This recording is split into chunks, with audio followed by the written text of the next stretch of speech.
In an interview with Charlie Rosen for ESPN.com, Phil Jackson was critical of former Knicks J.R. Smith and Iman Shumpert. Jackson says of Smith, he was supposed to carry the scoring load for the second unit, and he wasn't doing the job. I also said that because of his unacceptable behavior, he had 2 strikes against him with this team. He didn't really respond. He's a very sensitive guy with his big doe eyes. He looked like he was going to tear up, but he finally responded that he was going through some issues with his gal.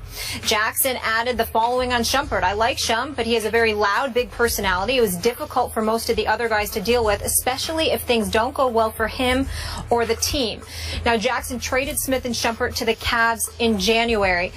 Stephen A., are these comments by Jackson out of bounds? Without question, they're out of bounds, simply because of the position that he's in, how he preaches about team, how he preaches about loyalty, how he preaches about things staying in-house, and then he goes about the business of contradicting himself. Now, I'm going to preface my comments. I have no relationship with Phil Jackson. I have no desire to have a relationship with Phil Jackson. A matter of fact, it is my hope that he will be out of town and back in L.A. quick, fast, and in a hurry so we can move on with the future of the New York Knicks with somebody who actually wants to be there, as opposed to somebody who just took the money.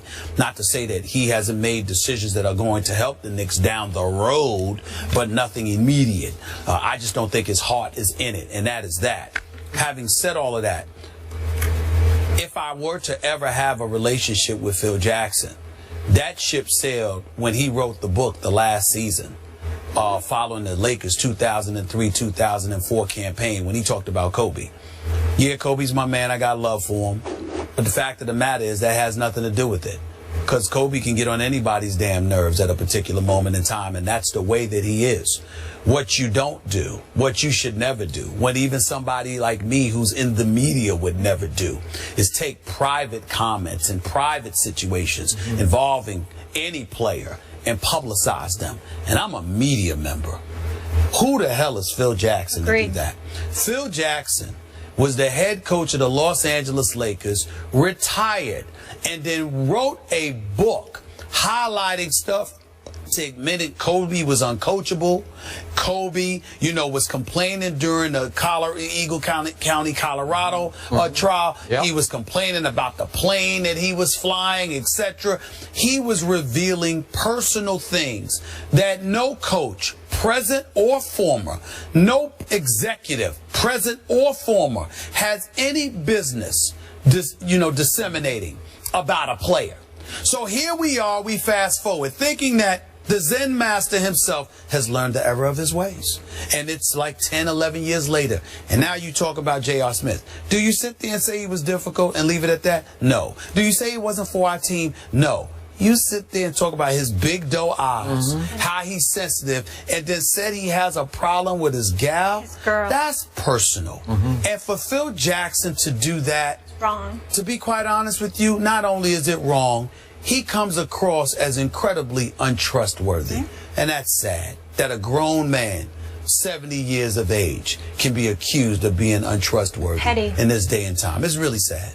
As you know, I covered Phil Jackson in the final year with the Bulls in 1998. Talked to him several times. He got mad at me several times because I called him out on some of these type things, because I often in the Chicago Tribune called the Zen master the spin master. This is classic spin master. This is yet another, in this case, bizarre attempt to distract the media and the fans from the fact that he gave away 2 players that helped make the Cavs playoff run to the finals, right?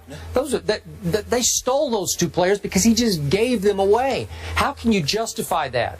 So he continues to make these are eloquent but lame excuses for why you keep making these moves or non-moves that are just disastrous. This is more disastrous than anything that went before him with your Knicks. As you keep pointing out, it was just 2 years ago that Mike Woodson had him at 54 wins and a berth to the Eastern Conference semifinals. And now, this is what we get? It's not an accident. And Frank Isola, one of the great NBA reporters for the New York Daily News, wrote a column the other day getting on Carmelo Anthony because Carmelo Anthony hadn't shown shown up in Vegas to watch the Knicks in the Summer League.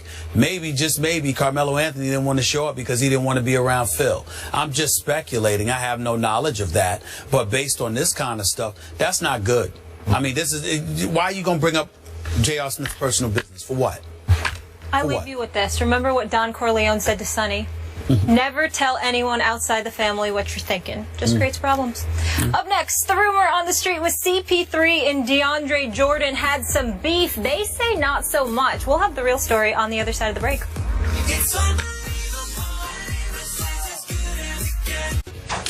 Well, it was a grind. They've been together about 17 days, and they really started to kind of gel here these last 2 or 3 games, and they listened and they played really hard for me, and so I'm just really appreciate their attentiveness and their alertness and their desire to win. They just competed. They were tired and they just fought through a lot.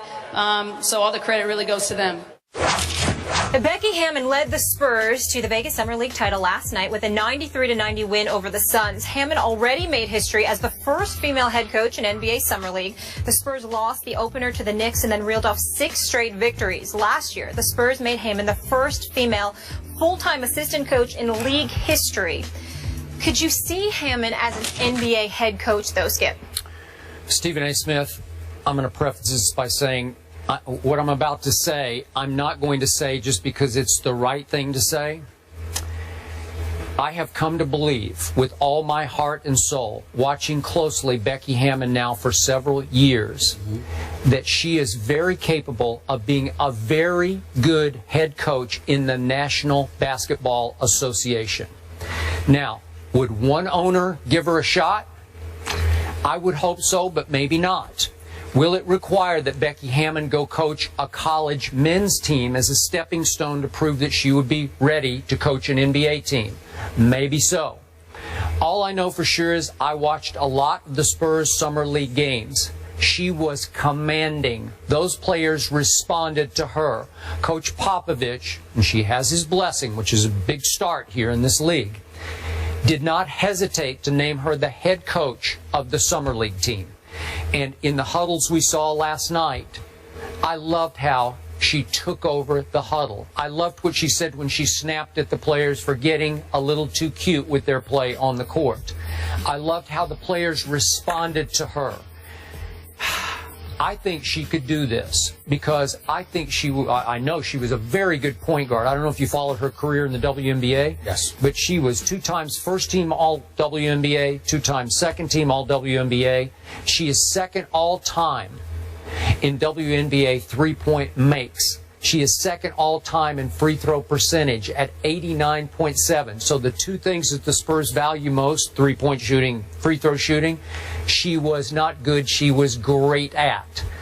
I just think she is made to break through this barrier. And I love it that Coach Popovich has taken her under his wing and that she is with the best organization in the NBA right now. Well, I echo your sentiments 1,000%. And you know, to follow your lead, I'm not saying this just because it's politically correct. I'm saying it because I'm the youngest of 6 kids.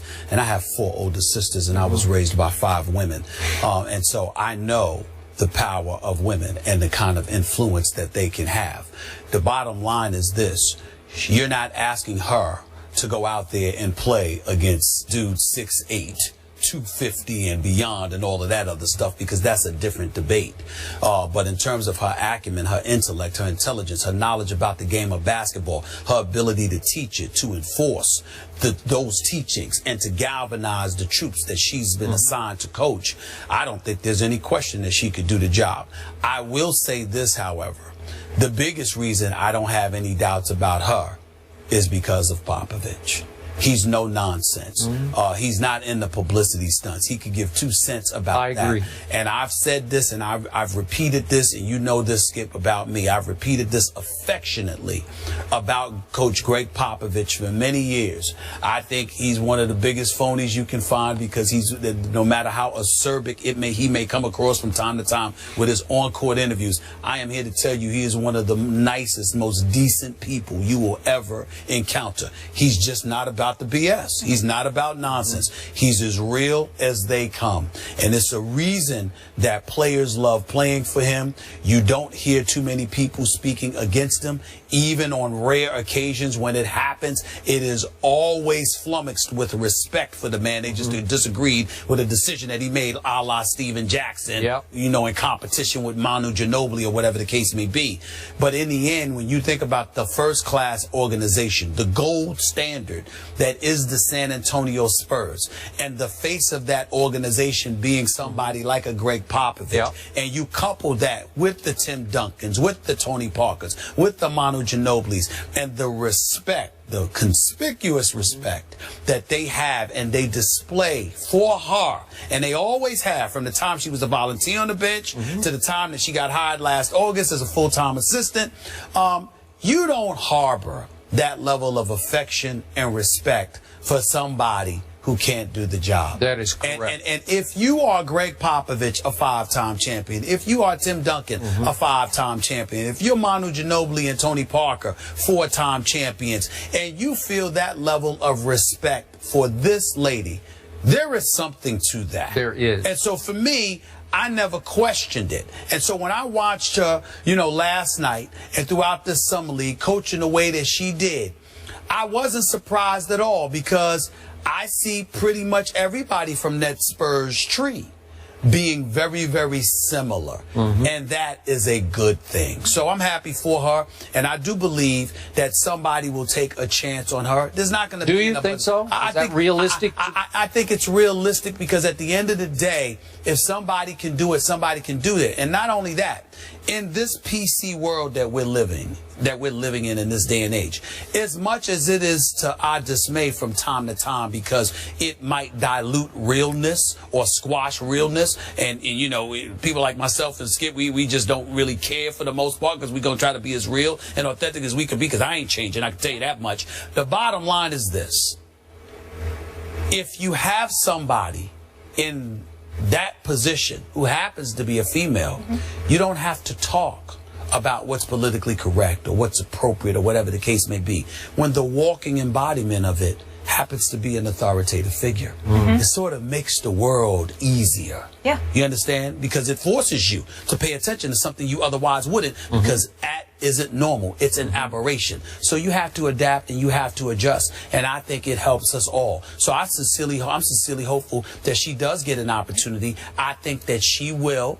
And I think it's because it will be earned, and not just because of Popovich, but also because of Mike Budenholzer and the job he did in Atlanta. That Spurs tree is elevating in respect. You got it. Everybody's taking notice. And if, in fact, Coach Pop, as he says, is going to coach on through the LaMarcus Aldridge contract 4 more years, as a Spurs fan, it would not bother me if Becky could wait it out for those 4 years, continue to learn, and take over. Would they make that leap with that model franchise that is the Spurs?